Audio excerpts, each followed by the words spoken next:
Hey everybody, this is Brian here. Just want to take a quick minute before this episode begins to give you a heads up about some audio issues we've had with our guest Luke this week. The trouble was on our end, it was no fault of his own, but I just wanted to make you guys aware in case the audio gets a little wonky from time to time. We hope you enjoy the show, and we appreciate Luke being a guest this week. Take care.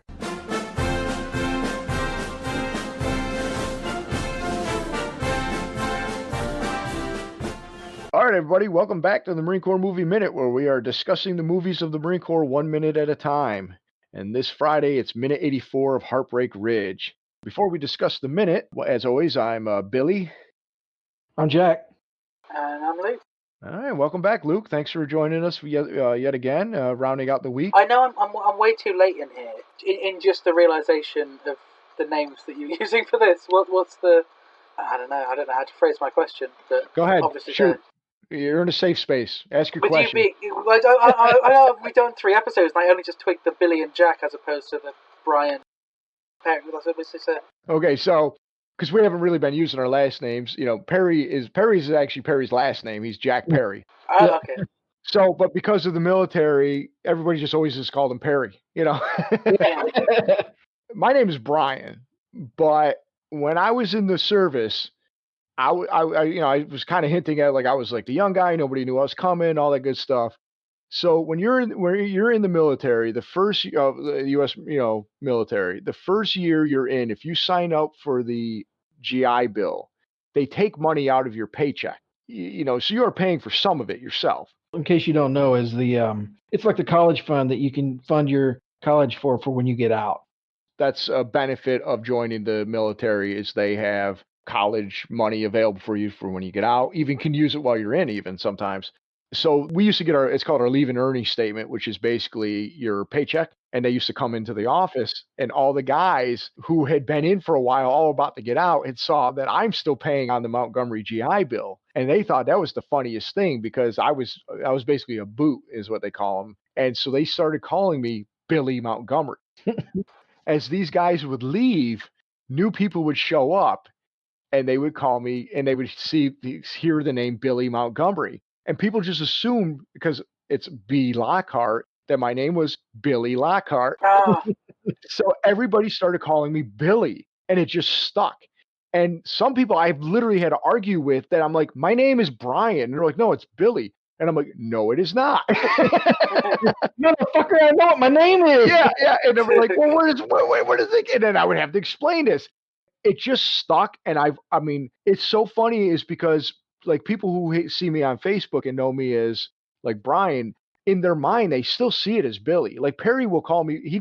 The only reason he calls me Brian is because if I maybe say this on the, but it's Billy. Nobody calls me, anything else but Billy, especially my Marine friends. And a lot of people have picked up on that. And it's just, I mean, I don't think twice about it. It's just my name. It must be a sign that I'm tired that we got to the 3rd episode before I was like, hang on. If you listen to the first couple episodes, Perry will be like Brian, but you could tell he's not comfortable calling me Brian because he never does. Just at him, I never call him Brian. It's like your mom when your mom uses your whole name. Yeah, it must be quite like when I had my former film teacher on, and I was just calling her Kate, and that was wrong. She's Mrs. Smith. When I got out of the service, I went back to the base a few times. I went to the Marine Corps ball with my friend Sherry, and I was running into old sergeant majors that I respected and old officers. And even though I didn't have to call them by their rank or call them sir, I couldn't help it. I had to call them sir. I had to call him, so I could have called him Steve, but I couldn't. I couldn't help myself. But it's just funny. So I said to Perry early on, I'm like, dude, you call me what you want to call me on the podcast, and we never have to explain it. And we never do. Yeah, and we never do until I was wondering if it was gonna take somebody some time to ask. So is this question not come up before, or not really? Yeah, because I mean, sometimes I'll use my full name, sometimes I'll use my nickname as far as the intro, and then we just kind of go from there, and it's just, really, nobody's really kind of thought twice about it, And I'm pretty sure we had a big chat about the spelling of Brian on 2 minutes about time as well. That's right. Yeah, yes, we did. Yeah, Whole we sure conversation did. about that. I've kind of explained on the podcast in the past that my name, I think I have mentioned my nickname is Billy, but I never really got into why. I mentioned our good friend Big Jim, friend of the show, a guy we were in the service with.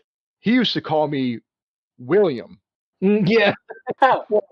I was a corporal at the time. He would call me Corporal Montgomery to our bosses, and they would have no idea who he was talking about. But he would do it with a straight face and just keep doing it. So, and I thought it was the funniest thing. So it's like, hey, I mean, I own the name. It's fine. Yeah, at least your nickname wasn't Poops. Yeah, right. Exactly. I had it like a reasonable nickname. So some people got stuck with a really bad one. It's a pleasure to be on for the origin story episode. Yeah. There you go. Yeah, this is a historic moment on the Marine Corps Movie Minute. Glad you could be present for it. So let's get into the minute. I never, this. Oh yeah, that's what this show's about. I forgot. Yeah, right. Why not? Well, basically, the minute begins with some words of encouragement, and it ends with a dose of reality. Mm. So we didn't finish talking about the full line from last minute because it was really cut off. The line that begins on this minute it's more of Gunny explaining to Stitch Jones. She's not Stitch Jones. I do this all the time. It's Gunny explaining to Swede why he's scared of heights as well, or why he doesn't like heights. And he says, jumping out of a perfectly good aircraft is not a natural act. So let's do it right and enjoy the view. And out they go. Yep. And as Perry mentioned offline, stand up, buckle up, shuffle to the door. Yeah. In this minute, I'm going to go ahead and maybe I'll do it here. I'm not sure. We talked to Pete Koch, Swede himself, about this particular scene, his acting choices of acting scared, how they filmed the scene, and everything. So I'll go ahead and insert that audio. Perhaps I'll do it here. We'll hear what Pete has to say. There's a scene of you. It's just you and Clint Eastwood in the helicopter when you're about to jump out of the helicopter in order to begin the whatever exercise this is, that gets us to the pit. We find out that Swede has a weakness. This is his kryptonite. He's scared of heights. Yes. Now it goes over 2 minutes, 83, 84, but it's just a funny little quick scene. Well, we learn a little bit about your character, but also Clint Eastwood's character too. He's also scared of heights.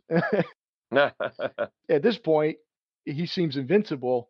There's a funny bit that you say when he's like, "You are," like just the way, the shock that you convey when Clint Eastwood admits that, yeah, he's not happy about jumping out of this plane either. Or it's a quick scene, but it's a funny little bit of levity, I guess. And again, it's a little character because the look on your face again when I mentioned this, like you were shocked at Tom Highway being scared, but also when he's like, "Come on, let's get and so let's enjoy the view," basically. And you gingerly walk. You still are conveying that fear as you're like shuffling to the door, and it's a good little bit. Do you have any memories of filming that particular scene? Obviously, you didn't jump out of the plane, but or the Right. helicopter, but Right.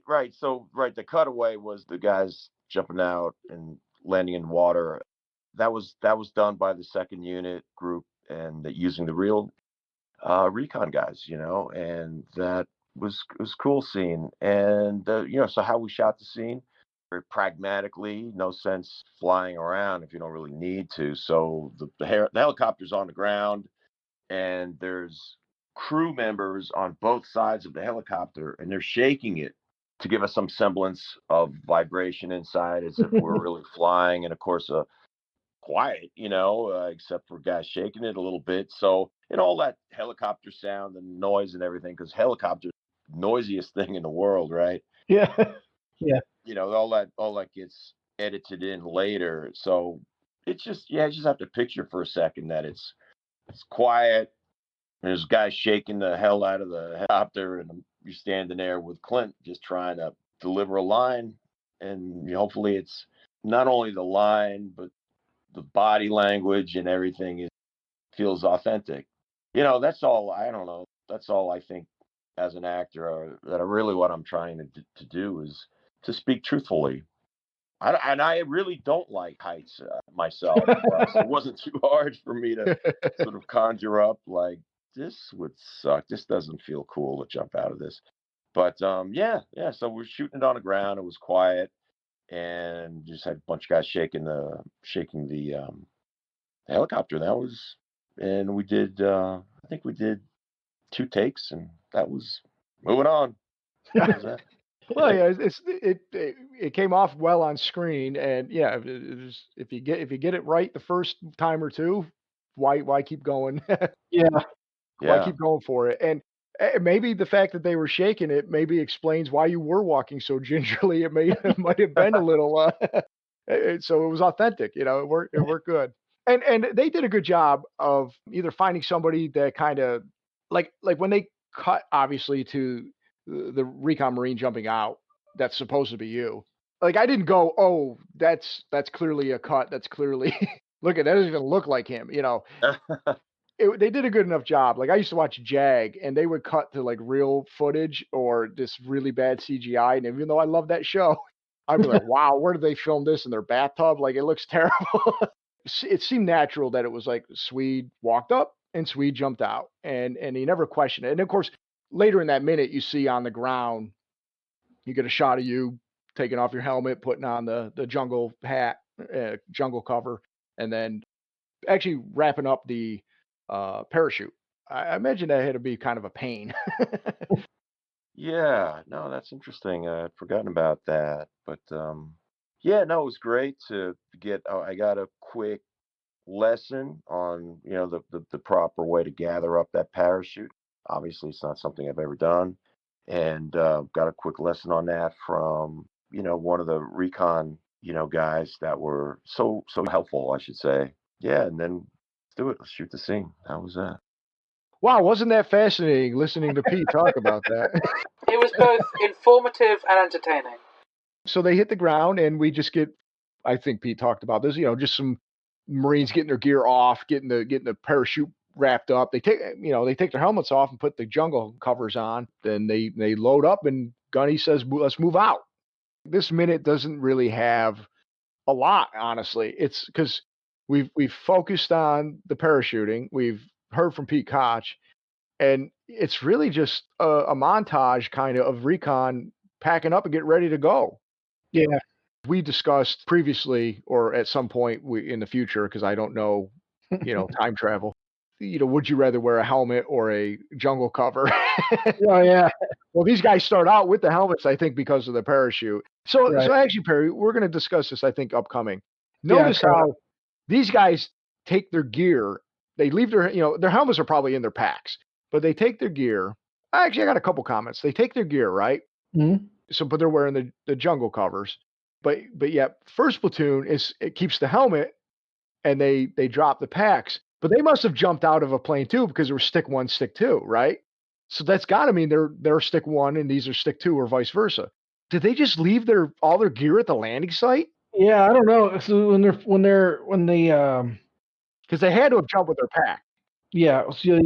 so they come out when you could see in the movie there's like a van parked close to their LZ where they land. Hmm. So I'm wondering if maybe they just threw all their gear in there and then they just had the gear trucked back, Yeah, it's possible. and then that way they just finished their exercise with whatever gear they're supposed to have. So in that case, their Alice pack and rifles and all that stuff. Yeah, perhaps. One thing I noticed, you notice a lot of these parachutes look like they're falling apart. That's because the Marine Corps issue all their shit's falling apart. Exactly. They've probably been used 400 times. Well, I was wondering, I'm like, is this intentional? Because obviously, I don't have my jump wings. I've never done this. I should actually ask some of my buddies that I know who have, were like at Bragg and did all that.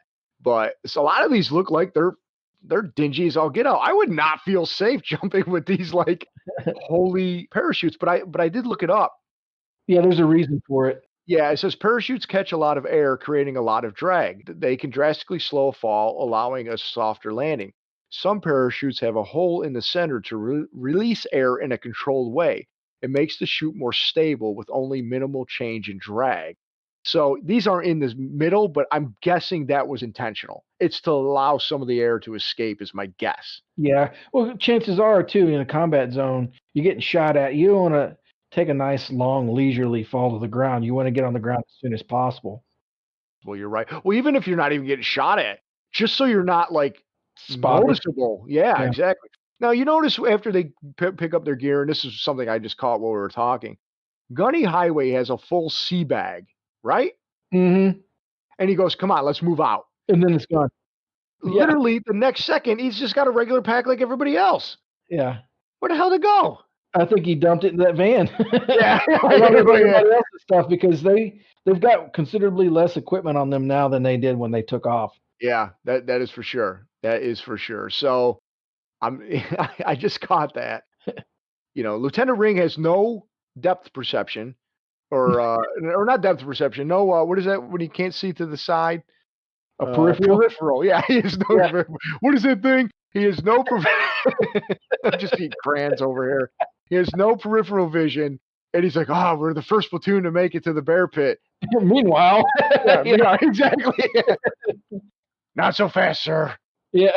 And but clearly there's like 100 guys on the high ground up there. It's a hell of an exercise, because one of the things so you patrol stuff, right? And it's like, okay, when on patrol, don't stand on the top of the hill, because that's what the military crest, and nothing looks like a human being. So you don't do that, so you don't get spotted.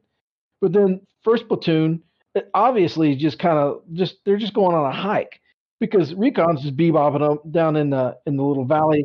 Apparently they don't see them either.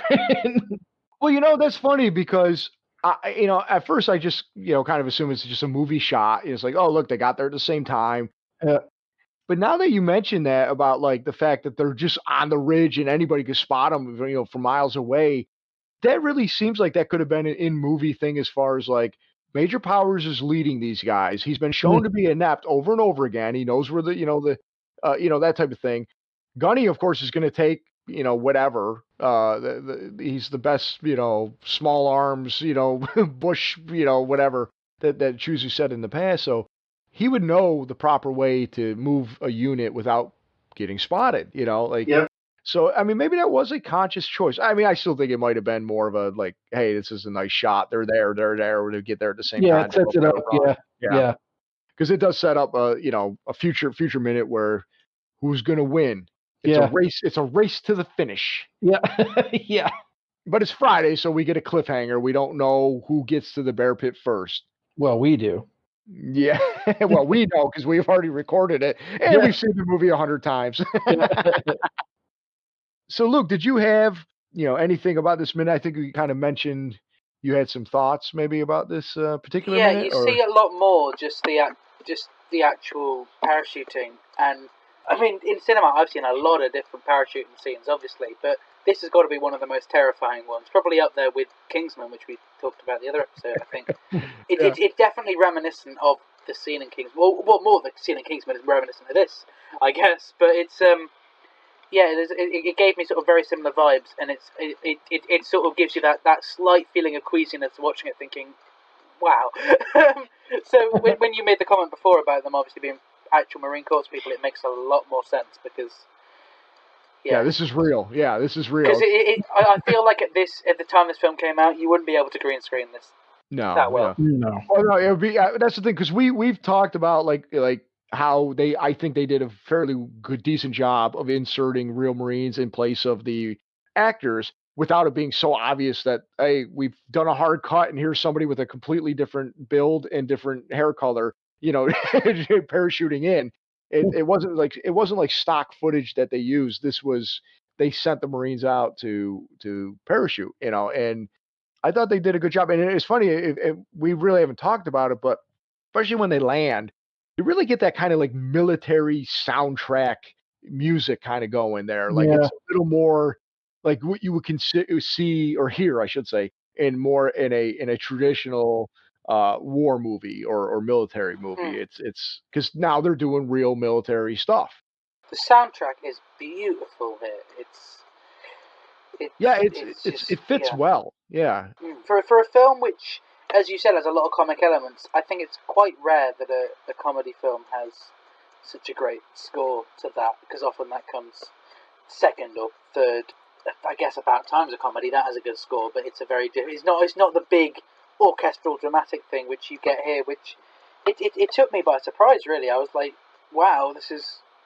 it's rare that I notice the soundtrack in something. Normally, I think if you don't notice the soundtrack, it's good. But, well, it only hit me the second or third time I'd watched the minute that I was like, this is a great soundtrack. So, yeah, I mean, who composed it for this film? Well, you know what? I should know, and I do not have that in front of me. I will research it now. Yeah, I was gonna say I'm gonna go right to the old IMDb. But you know, Clint Eastwood has composed many of his later films. He is a composer. He's a jazz musician. He actually composed. There's a few scenes right before Lenny Niehaus or something. I don't know how to pronounce his surname. I think we've talked about him in the past, actually, haven't we, Perry? Because Stitch Jones plays a musician in this, and he's actually helped write some of the songs. I mean, obviously not composing, but the songs that actually appear in the movie, he helped write with the music guy for the movie. So what's interesting, there's a scene right before we're the first minute we recorded with you, where Clint Eastwood is talking to his ex-wife, and in the background you can hear a woman singing. It's like like a bluesy jazz, solo. I don't know what to compare it to, but Clint Eastwood composed the songs that this woman sung. She was like his protege or something at the time. She had 3 songs in the movie. They're all in the background. There's only one time you can really hear it. He wrote this music, and he's just had a big part in framing music in his movies. So I don't think he had necessarily a hand in this music, but definitely music plays a big part, and I would not be surprised if in the editing process, he had some sort of hand in how the music shaped up into this movie. He's quite a Renaissance man, if you will. I don't have much else for this. This one's a quick minute because of it. It's a lot of this demonstrating parachute abilities. Yeah, of they went into recon. a lot more detail in Yeah. parachuting than I've seen in most films as well. Yeah, I mean they take a good minute to show them, jumping out and landing, and then it cuts to the actors actually pulling up the chutes and all that. But and these aren't Marines; these are the actual actors. Yeah, it's pretty good. Well, real quick, Perry, do you got anything you want to talk about this minute? I do not. Luke, anything you want to cover in this minute about any of the last 3 minutes or this minute in particular? I don't think so. I continue saying I just really want to see this film now. So I found it. It's going to cost me about £2 with postage. So that's about $1.60. So I think I can just about manage that. And I'll order it through. I'm happy to see that these 3 minutes have intrigued you enough to want to seek the movie out to see the whole thing. By saying you want to seek out the movie enough, that I was kind of curious if it intrigued you enough, which you've already stated. So really at this point, go ahead and plug away. Okay, I'll see how short and sweet I can make this. So, it's weird, I've done this so many times and I can't think. I'll start at the beginning. The 16th Minute, my first film, that's on YouTube. Then Commander Dominator, that's on YouTube too. They're not great, but they're there, you can check them out. Unstable, I've talked about before, that's on YouTube as well. Just search for them. Unstable, I think, still comes up reasonably high when you search for it, but obviously it's a one-word title, so maybe Unstable Luke Allen. I used to do a podcast called Please Be Seated, wherein myself and a special guest would review a film of their choice. We only did about between 6 and 8 episodes a year for 2 to 3 years. I think it's 3 years now. So that is just there. You can easily listen to them in a couple of weeks, probably, to get your way through. Some great people on, from comedian Andy Kind to archaeologist David Roll, came on to talk about Exodus, Gods and Kings and all the inaccuracies historically with that film. The National Lampoon writer came on to talk about A Futile and Stupid Gesture, the Netflix film, to talk about how realistically he thought that was portrayed. Spoilers, it wasn't that realistically. Even down to the Christian movie Heaven is for Real. We had Todd and Colton Burpo on whom the film is based on, and they came and talked about their experiences. And I feel like, I am Christian, but I feel like it's possibly an interesting listen anyway, even if you're not. Colton was a guy who was a little boy who, at the age of 3, was ended up having a major sort of surgery that needed to be performed. He died partway through surgery, and when he came back, he was telling his parents all about heaven and all these other things that he could possibly know. And he and his dad both did 2 separate episodes talking about. Had his dad on first, and then his dad was like, "Do you want to talk to Colton?" And I was like, "Yeah, sure." So we did an extra episode with him. They're both on there. Other than that, 2 minutes about time. 3 days a week, we talk. Me and Robert E.G. Black talk about the Richard Curtis rom-com About Time, 2 minutes at a time. And I think that's probably it. I'm on Twitter at llama_bottle0, Instagram at Ginger Luke, Facebook at Luke Allen Film, and all podcasts, radio appearances, newspaper articles, short films, anything I'm involved in is at lukeallen.co.uk. I'm also on IMDb. Forgot to say that. Just Luke Allen. I think that's everything. Sorry if that was over long. I don't know how long you wanted. Nah, it's all good. That's what we're here for. You know, everybody go check out Luke's stuff. He's very talented, and I had a good time guesting on his show. You guested on the show on the 21st, 23rd, and 25th of September. Okay, great. Excellent. Quite a while. The listeners have time to hype themselves up for. Yeah, well, that there they go. Episodes.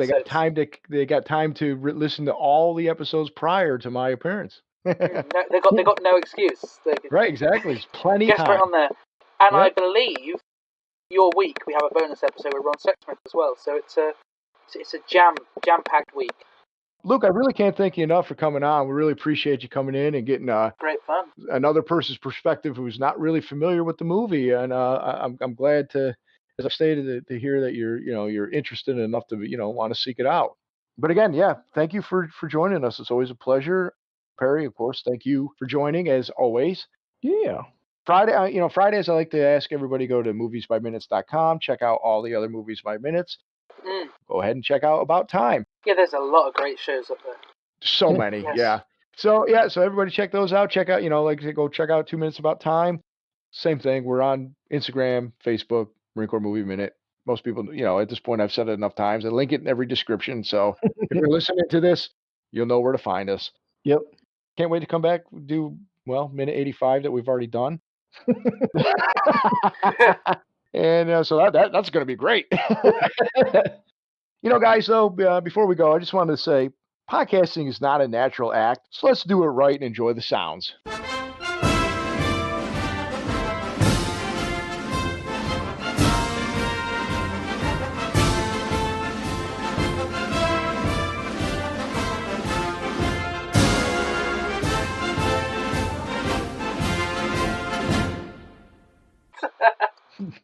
Okay, that was actually pretty Not good. bad. I was excited to see where you were going with that.